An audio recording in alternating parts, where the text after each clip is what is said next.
Okay, so yesterday we talked about how you can actually collect data through different methods. Remember, we had self-selected, we had stratified, cluster, we had all those different ways that you could actually go and collect data. Well, today we're going to talk about, well, if you collect that data, it might not necessarily be accurate based on who you chose to ask the question of, kind of a thing. So today we're going to talk about bias. And bias basically means you don't get an accurate representation of what the question is that you're asking of the people because of who you asked or how you asked it, kind of a thing.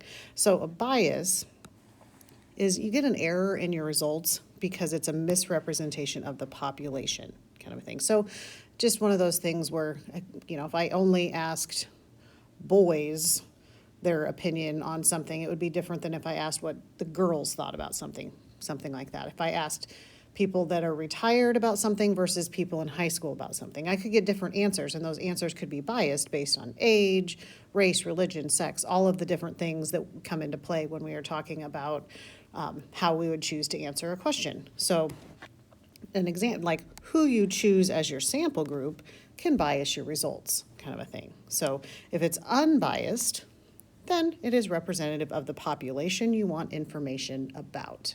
Okay, so we are going to do a little bit of what we did yesterday. What type of sample is it? And then why, what the question is, why it could be actually biased, kind of thing. So a news organization, say like ABC News, NBC News, CBS, something like that, asks its viewers to participate in an online poll about bullying.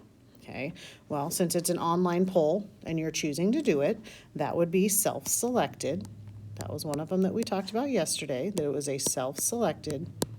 Okay, and if you think about, you're asking a question about bullying, and the people that care most about bullying, that are impacted by it are parents, parents usually in their 30s, 40s, 50s, something like that, or kids, students at school that might be getting bullied or something like that. And if you ask it of a news organization, a lot of times the people who watch the news are not going to be your 18 to 25-year-olds, right? So it could be biased because the age of the people that would actually do it might not, depending on what information you're wanting to think about, the age of the people who watch the news are generally older, and they, as a result of their age, they might feel a little bit differently about bullying because of their age. Okay, and even being a self-selected, sometimes if you choose to do it, you have stronger feelings one way or the other, and your feelings about it. So you might actually get some skewed data on that also, because the only people that would actually go on to do the survey might be the ones that are like, oh, bullying is terrible. I was bullied so bad when I was a kid, blah, blah, blah, blah, blah, that kind of a thing. And you miss out on some of the population that have different opinions about it. So another example, a computer science teacher wants to know how students at a school most often access the internet. So depending on how this actually works, the type of sample could be just convenience, because she's just asking her computer science classes. So it could be a convenience sample, but I could make an argument also that since she asks one of the computer science classes, so maybe she has multiple computer science classes and she chooses to ask one of the computer science classes, which could also be considered a cluster, kind of a thing. So I could see an argument either way for that. But why could that possibly be biased? Well, first of all, if you're in a computer science class, you probably have more knowledge about the internet, kind of a thing. You have more knowledge about internet options, that kind of a thing. So you might not necessarily be getting an accurate representation as if you also went down and asked the art classes. They might have different information they know about internet speed, all of that kind of stuff. So just choosing who you ask. Okay, and other than the bias that can be caused by who you ask, your sample, it can also be biased by how you ask the question, okay? The wording of the question, or who you have asked the question, okay? So this example here is a child. just imagine a child coming up and asking this question versus me asking the exact same question. So, do you support the construction of a new children's hospital? Okay, well, let's think logically here a little bit. If a child asks that, people would be more likely to, do you support it? They'd be more likely to support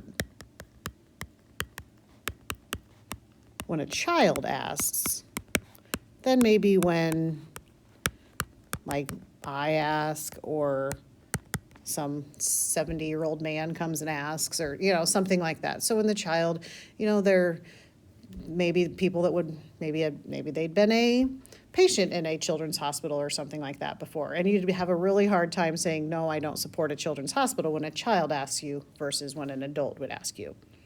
And then another type of bias in how you ask the question, not just who asked the question, like the child, but also when you word it like this. Do you watch the Super Bowl like most people?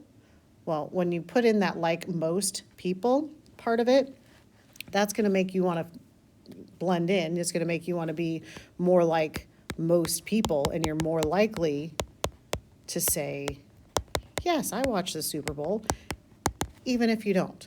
So who asked the question, how you ask the question, the wording of the question, things like that. So, and when research start doing data research and writing questions and things like that, they really think about how they have the question worded and who asks it and how they ask it and who they ask it of, all of that kind of thing. And then last but not least, here we are on our last but not least part. There are different ways of collecting data. A lot of what we've talked about so far has been surveys where we ask questions.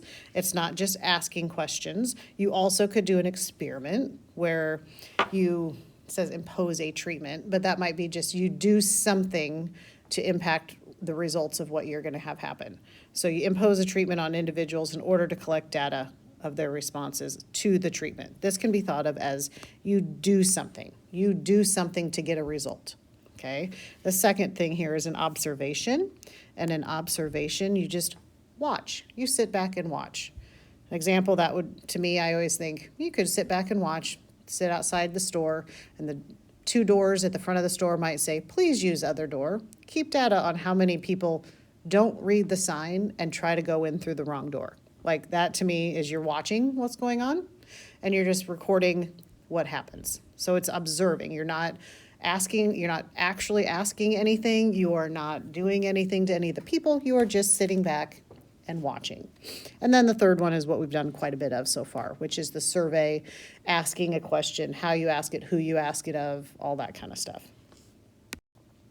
And then these examples here. So a researcher sits and records how many people use hand sanitizer at a gas station. So if there's a hand sanitizer right by the front door of the gas station or something like that, as people are leaving, he's just sitting there recording, yes, no, yes, no, yes, they used it, no, they did not. So this would be, where he's just sitting and watching, would be an observation. Not doing anything, not offering them any hand sanitizer, it's just there and he's watching to see if they use it. And then a researcher asks customers about the gas station about how satisfied they are with their service. If you are asking the question, that means that it is a survey. And then the last one here, a researcher puts a chair in front of the door. Okay, so, and then they put a treatment, if you will, a treatment there that they are watching and seeing what happens, keeps track of how many people move the chair out of the way versus how many people just go around it. So that would be an example of an experiment. Or instead of putting a chair in front of the door, maybe you put an orange cone in front of the chair or in front of the door or something like that. So that would be an experiment where you actually do something to see what the people do as a reaction to it. So what you're going to do here is you are going to finish up and do the, what do we have it? It's called the bias and collection method homework. That's the first thing. That's part of the notes in the packet and everything like that. And then the second thing is there is a data unit review class kick that you need to complete. And it just has things from central tendencies on Monday, data displays from Tuesday, sampling stuff from yesterday. The only thing it doesn't have is bias on it. So go ahead and finish those 2 things, and then you can be done. Good luck.